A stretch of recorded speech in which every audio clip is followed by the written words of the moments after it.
I was falsely accused in a night by a man whose word was law, and I survived by using his own rules against him. They pulled me from the kitchen at dawn. The master's voice was loud enough to carry through walls. He said I was seen in the West Wing, in corridors, where I had no business. At hours that proved guilt, but I had counted every door, marked every bell, noted every witness who could confirm where I stood when accusation claimed I was elsewhere.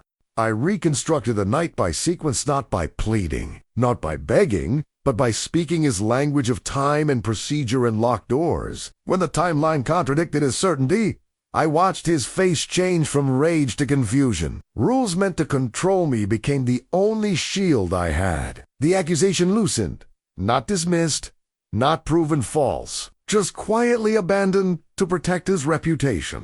This testimony belongs to the Chronicles of KOFIN archive of survival strategies that were never written down but kept us breathing. If you believe that precision can be resistance, stand as witness to this account. Signal that, you'll see what I saw. Speak your own memory of surviving accusation without power. Because here is what haunts me still. When a system built to destroy you accidentally protects you because you followed its rules better than your accuser, did you win? Or did you just postpone the reckoning? I make my night rounds in the main house, trimming lamps and counting doors. The corridors smell of wax and old wood. My footsteps echo against marble floors. Shadows move with the lamplight I carry. The flame flickers when I pass windows. Outside, crickets sing. Inside, silence holds its breath. I observe how reputation moves faster than proof here. Names travel through walls. Whispers shape truth before facts arrive. A man is guilty when someone says so. A woman is ruined when rumor decides. The house runs on what people believe, not what happened. There is no memory yet, only the sense that being seen matters more than being right. I keep my steps measured, predictable. I walk the same path each night, same doors, same lamps, same timing. Routine is safety. Routine is invisible. I learn which corridors are watched and which are trusted. The East Wing has eyes. Servants pass through constantly. The West Wing is empty after dark. Only family uses those rooms. Only family is trusted there. I observe bells rung for show and keys turned for control. The 9 o'clock bell announces curfew. Everyone hears it, but only certain doors are actually locked. The rest are theater, performance, the appearance of security without the substance. The pattern stirs a faint memory of villages where ceremony hid judgment. Elders gathered in circles. They spoke of fairness and tradition, but decisions were made before the circle formed. The ceremony was cover. The judgment was already complete. I begin noting times, when bells ring, when keys turn, when footsteps pass, when doors open and close. I do not write this down. Writing is dangerous. I keep it in my head, in sequence, in order. Time becomes my witness. The owner speaks often of honor and lineage. His family has owned this land for 3 generations. He tells this story to visitors, to guests, to anyone who will listen. His pride lives in the past, in names, in bloodlines, in reputation. I observe how rules bend to protect appearance. A servant is dismissed for theft, but the owner's son who gambles away money is forgiven. A maid is punished for breaking a dish, but damage from drunken guests is ignored. Rules exist, but they serve power first, justice second or not. At his certainty recalls elders who judged before listening. They decided a truth based on who spoke, not what was said. Status determined credibility. Power determined outcome. The system protected itself. I mark which rules, he repeats. Curfew, locked doors, separate quarters, respect, distance. These are spoken often, enforced visibly. They create order. They create hierarchy. A senior servant shows me the order of night checks. Her name is Ruth. She has worked here for 20 years. She knows every door, every lock, every routine. Her knowledge is power. Small power, but power nonetheless. Start in the east wing, she says. Check the parlor, the study, the dining room. Lock the side entrance. Then move to the west wing. Count the doors. Do not open them. Just count. Then return to the servants' quarters. Jingi, the bell. I observe your doors are counted and which are symbolic. Some doors matter. The side entrance, the study, the silver room. Others are just checked for appearance, for completeness, for the illusion of security. The routine triggers my memory of mapping movement by sound. In my village, we tracked animals by listening. Footsteps on different ground made different sounds. Earth, grass, stone, water. We did not need to see. We heard, we knew. I align my path to the bell. Start rounds. 9 o'clock, 9:15. East wing complete. 9:30. West wing checked. 9-40-5. Return to quarters. 10 o'clock. Ring the bell. Report complete. The pattern is precise, repeatable, provable. I notice the owner's wife move freely during hours. Others avoid. She walks the corridors after dark. No lamp, no announcement. She is exempt from curfew, from rules, from observation. Her status where she goes her permission. Is not recorded. I observe how privacy shields is power. Not discussed. What she does, privacy is not questioned. Is privilege. Privilege is power. Power is protection. The site recalls councils held behind closed doors, decisions made in secret, agreements reached without witnesses, then announced as if they were inevitable. Natural. Right to the powerful decide privately, then enforce publicly. I keep my distance and my timing exact. I do not look at her. I do not speak unless spoken to. I mock when I see her. Where? For how long? But I show nothing. My face is neutral. My pace is steady. I am furniture. Invisible. Safe. Whispers circulate after a restless night. Something happened. Someone saw something, or thinks they saw something, or wants to believe they saw something. The whispers are vague, deliberately vague. They point without naming. They accuse without stating. I observe eyes settle on me without words. In the kitchen, in the yard, in the corridors, glances, danger without shape. Assessments, something is forming. I feel weight something is coming to memory now. Only danger taking shape. I stay visible. I work in open spaces. I speak when spoken to. I maintain routine. I give them nothing to confirm, nothing to deny. Nothing but the pattern I have always shown. I see contradictions in curfews and keys. Curfew is announced at 9, but the owner's son returns at midnight.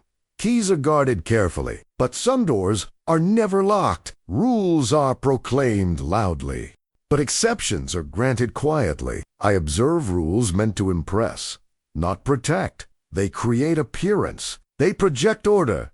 They communicate power, but they do not actually secure anything. They are performing theater, display. The inconsistency recalls traders hiding risk in paperwork, numbers that looked precise, calculations that seemed careful, but underneath, gaps, guesses, hopes.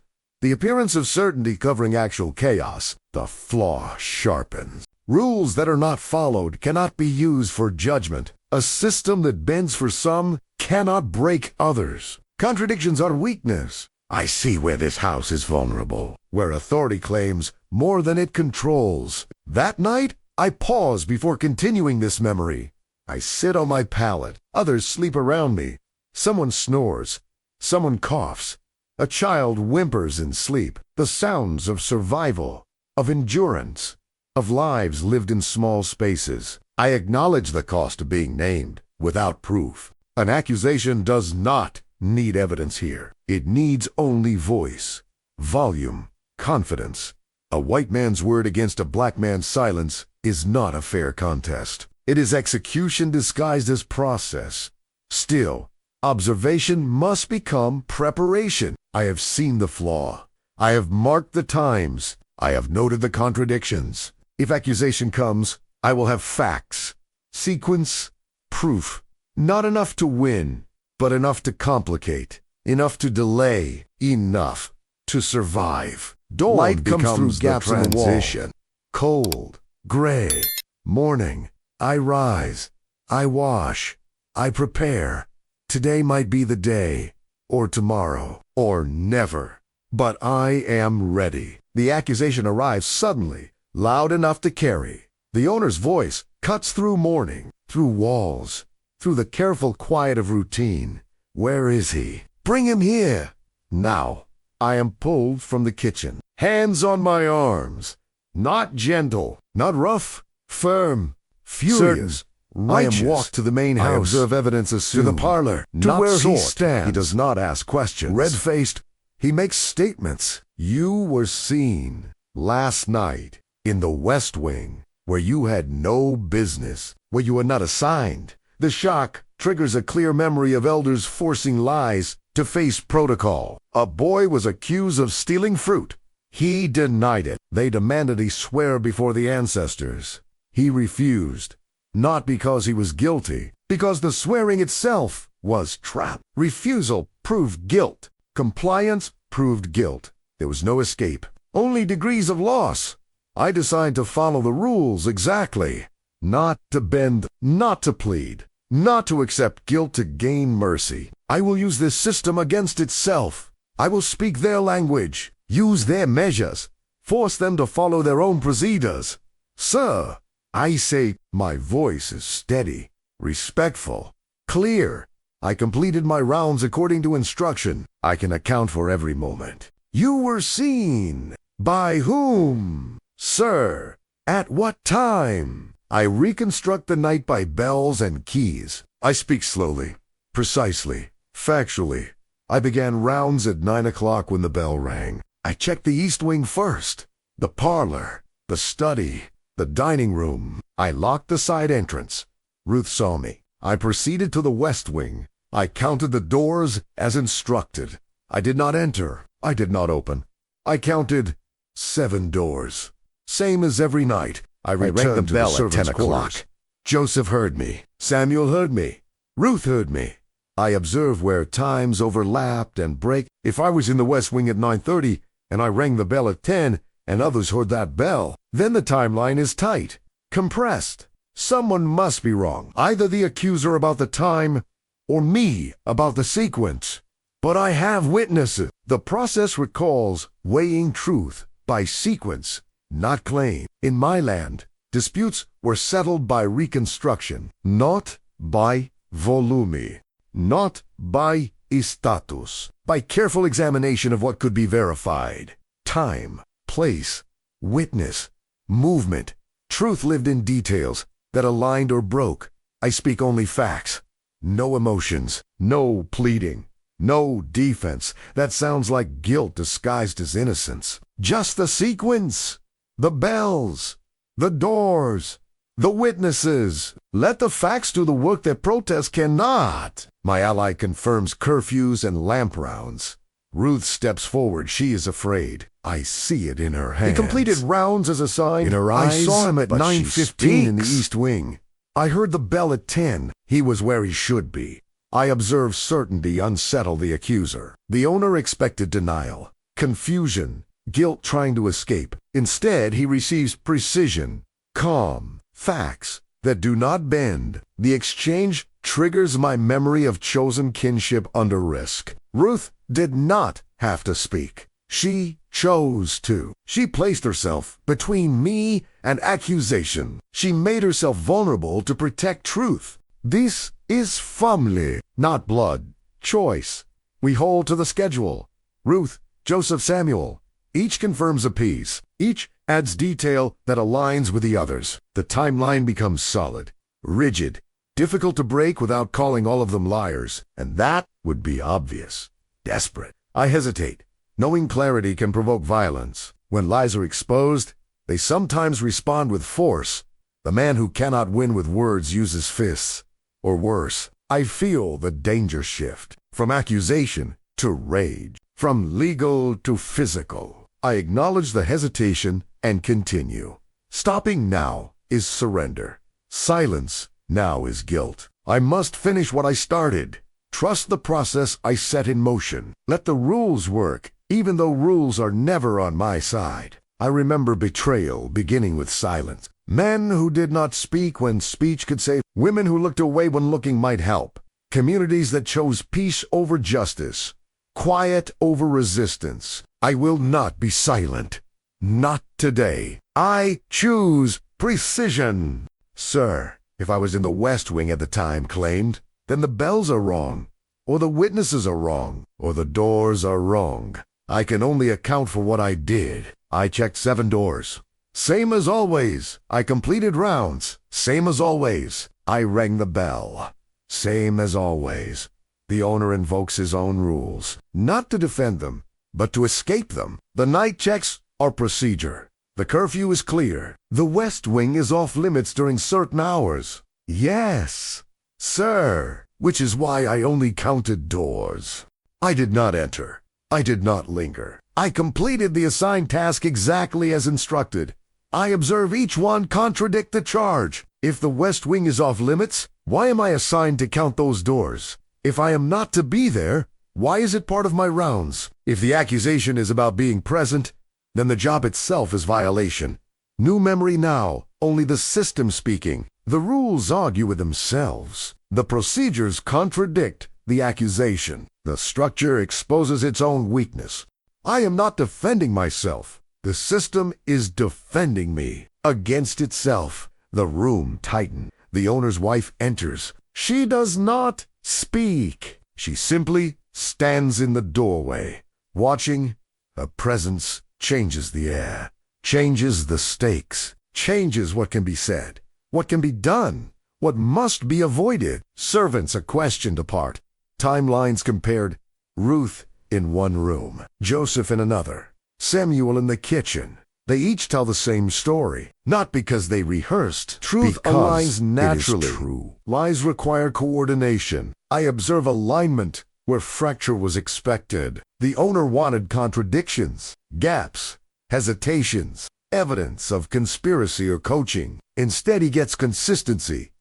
Calm. Fact after fact that matches the method recalls truth emergent from. In my villa, judgment came after every voice was heard. Not to vote, but to testi. If 3 people saw the same thing from different places and their stories matched, truth was assumed, not proven. Assumed. Close enough. Pressure shifts inward. The accusation becomes the problem.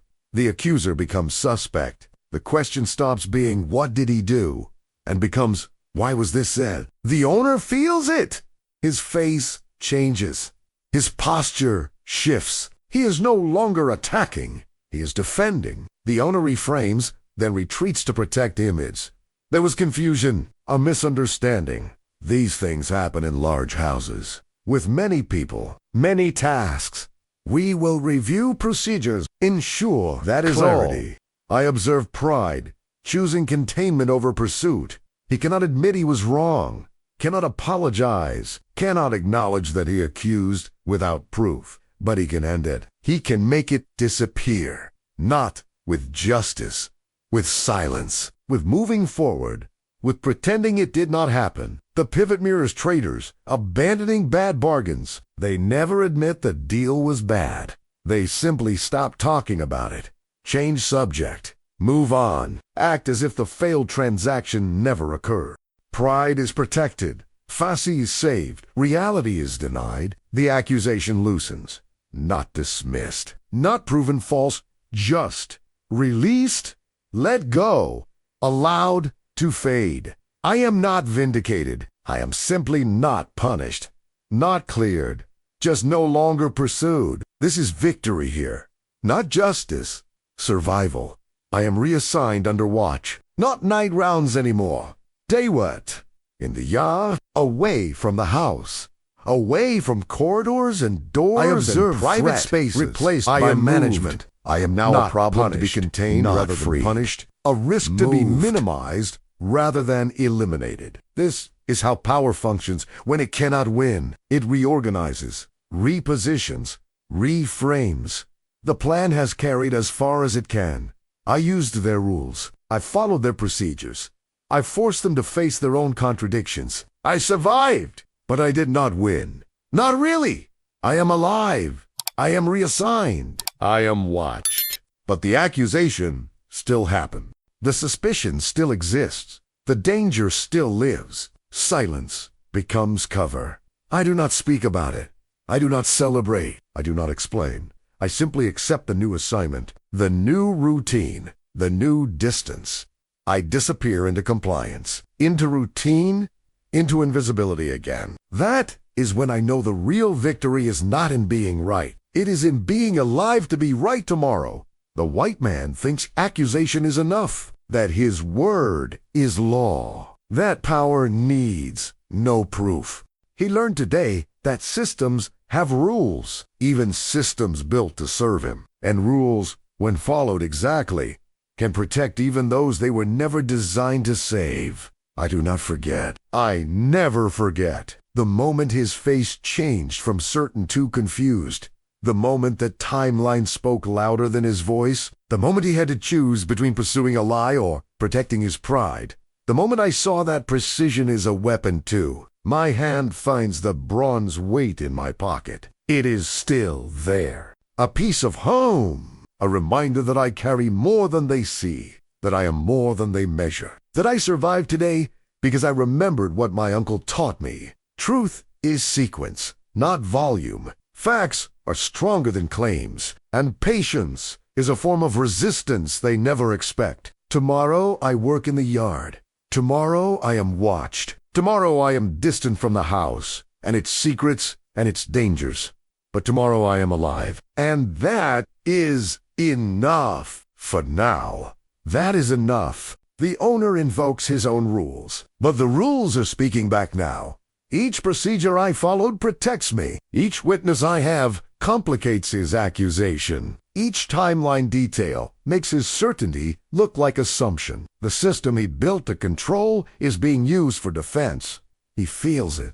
The room feels it. I observe each rule contradict the charge. If my job requires me to count West Wing doors, then being in the West Wing is not violation. If curfew allows for assigned duties, then completing rounds is not transgression. If bells mark completion and witnesses heard them, then timeline is established to memory now. Only the system speaking.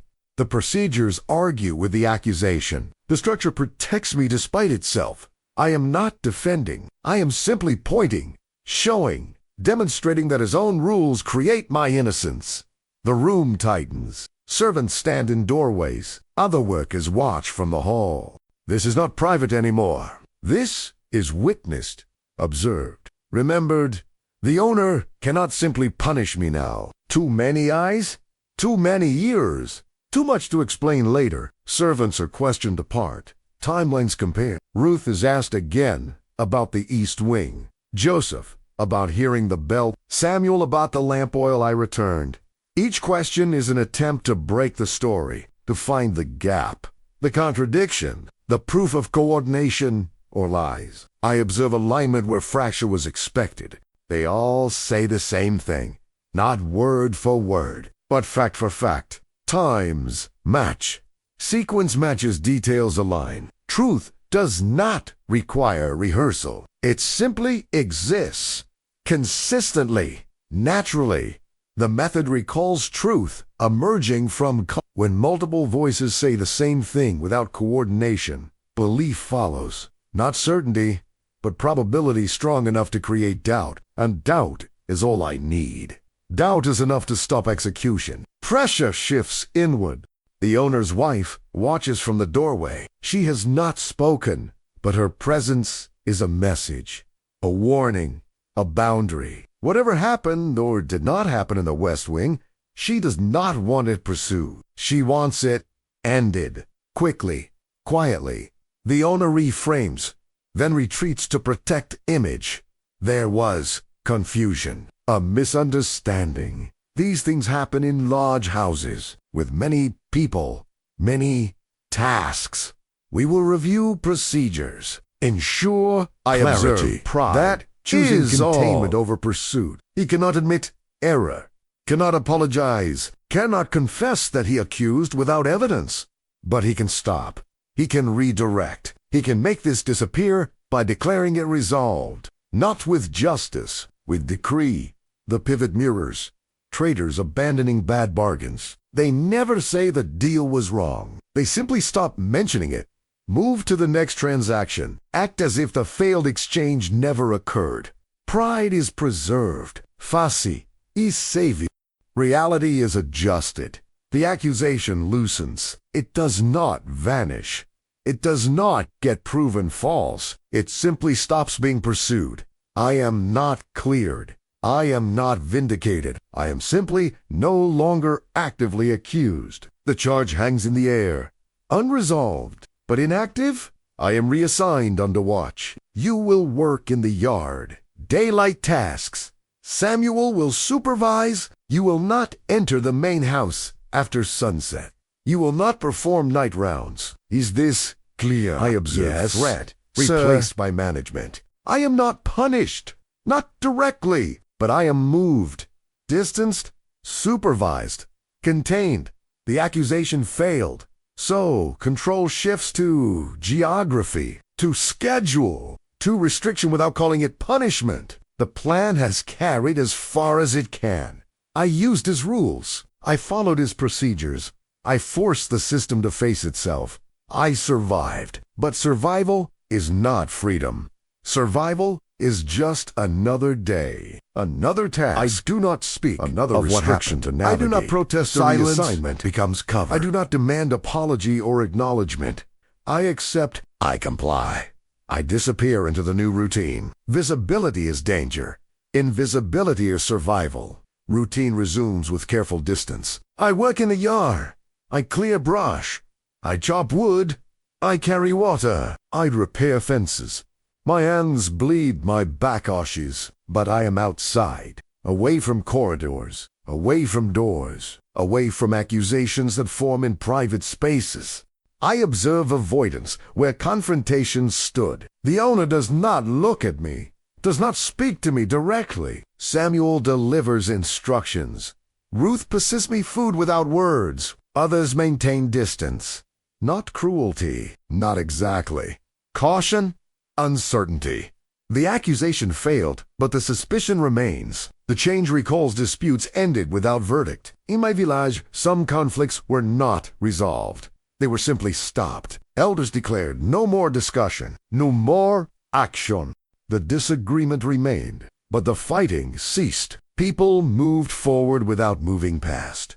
Power recalibrates quietly. The owner reasserts control through reassignment, through supervision, through distance.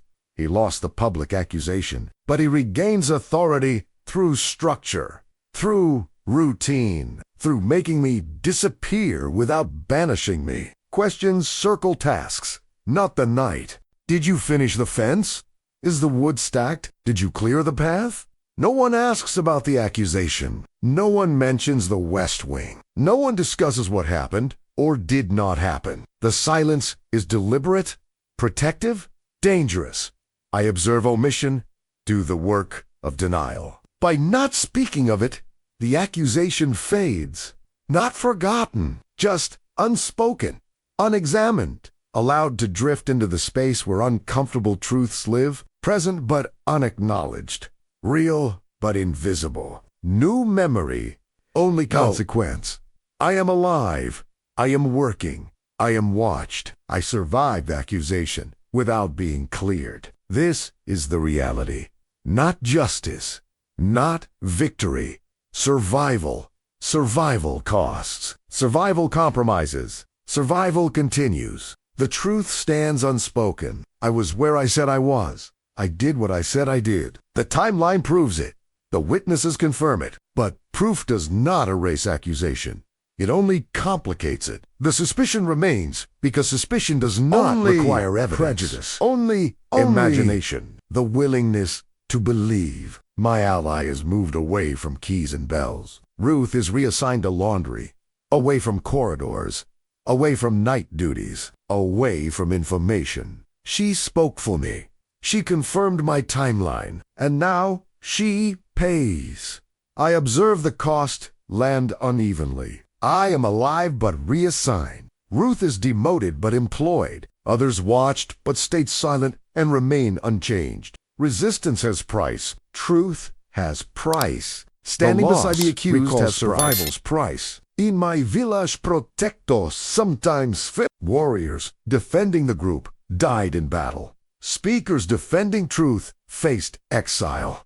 We honored them. We remembered them. We knew their sacrifice made our survival possible, but we also knew survival required sacrifice. Always, inevitably, we exchanged no words. I see Ruth carrying linens. She sees me chopping wood. Our eyes meet brief. Knowing, sad, we do not speak. We carry what happens separately. Acknowledgement privately is dangerous. Silently, visitors come and go as before. The house functions. Guests arrive. Meals are served. Business continues. The accusation does not appear in conversations. The incident does not shape interactions. Life moves forward as if nothing happened, as if accusation and defense and reassignment are normal, expected, invisible. I observe reputation repair itself in daylight. The owner walks his property. He greets guests. He speaks of honor and tradition and family legacy. He performs authority. He projects control. The confusion of the accusation is erased in public presentation. Reputation is managed. Image is restored. The contrast recalls ceremonies covering wounds, festivals held after disasters, celebrations following loss, the performance of normalcy, the insistence on continuity, the refusal to acknowledge what happened in favor of what must appear to be true. I remain exact. I arrive when told. I work where assigned. I leave when dismissed. I give them no reason, no excuse, no opportunity. My precision is my protection. My routine is my shield. I am predictable, reliable, invisible again. The accusation is not repeated. Days pass. Weeks pass. No new charges. No new confrontations. The moment has passed. The danger has shifted. Not disappeared. Shifted. From immediate threat to background suspicion. He does not accuse again from because he cannot. Accusation. The rules protect me distrust. I observe they would protect me again. His authority was challenged by his own structure. He will not risk that exposure twice. So he simply remains silent, and his silence admits what words will not. Authority avoids reopening what it cannot win. The owner could pursue this, could demand more investigation, more questions, more testimony. But what would he gain? If he loses again, his authority crumbles further. If he wins, it is against testimony he already heard, against witnesses he already questioned. The victory would look desperate, small, weak. The reckoning holds, not because justice was served, because power calculated cost, because authority chose preservation over punishment, because the system, when forced to follow its own rules, protected someone it was never designed to save. The reckoning is not moral. It is structural. It is accidental. But it holds. I am transferred from night duty. Permanently. The reassignment becomes policy, not punishment, not officially. But everyone understands. I will never walk those corridors again. Will never count those doors. Will never be trusted in darkness and privacy and proximity to the family. This is the price. This is the compromise. This is how I survive. I observe distance offered a solution. The owner protects himself by protecting me from accusation, by removing opportunity, by creating space. I am less threat when I am less present, less suspicious when I am less proximate. Distance serves both of us. Him by reducing risk, me by reducing danger. No memory now, only the path forward. I work in the yard. I live in the quarters. I keep my head down and my routine precise. I survived one accusation. I may not survive another. So I disappear, not in body, in visibility, in memory, in threat. Safety replaces proximity. I am safer in the yard than in the house. Safer in daylight than in darkness. Safer distant than close. This is the lesson. This is the price. This is what survival requires in a world where accusation needs no proof, and defense requires perfection. On my last round, I passed the doors once more, not as duty, as memory, as farewell. I walked the corridor slowly, counting 7 doors, same as always, but I will not count 'em again. This path is closed. This routine is ended. This danger is avoided by distance. I observe locks, unchanged and rules intact. The system continues. The procedures remain. The structure holds. Nothing changed except my place in it. The accusation failed to prove guilt, but it succeeded in creating consequence. I am moved, restricted, managed, not by verdict, by adjustment. The system cuts itself to heal. It does not admit error. It does not apologize. It does not correct. It simply reorganizes, repositions, moves pieces on the board to reduce friction, to prevent repetition, to protect itself from its own contradictions. I walk on, away from the main house, toward the yard, toward daylight work and supervision in distance. I survived, but survival is not victory. Survival is continuation. Tomorrow I will wake. Tomorrow I will work. Tomorrow I will remain careful, exact, invisible, because that is what survival requires. I pause before ending this account. I sit on my pallet. Others sleep around me. The quarters smell of sweat. I think about what happened, smoke, about accusation and defense, and a narrow space where truth protected me. Not justice, not morality, just procedure, just rules followed. Exactly, just the system protecting me by accident while trying to destroy me by design. He believed accusation could end me, that his word was enough, that power required no proof, that a black man accused by a white man had no defense worth hearing.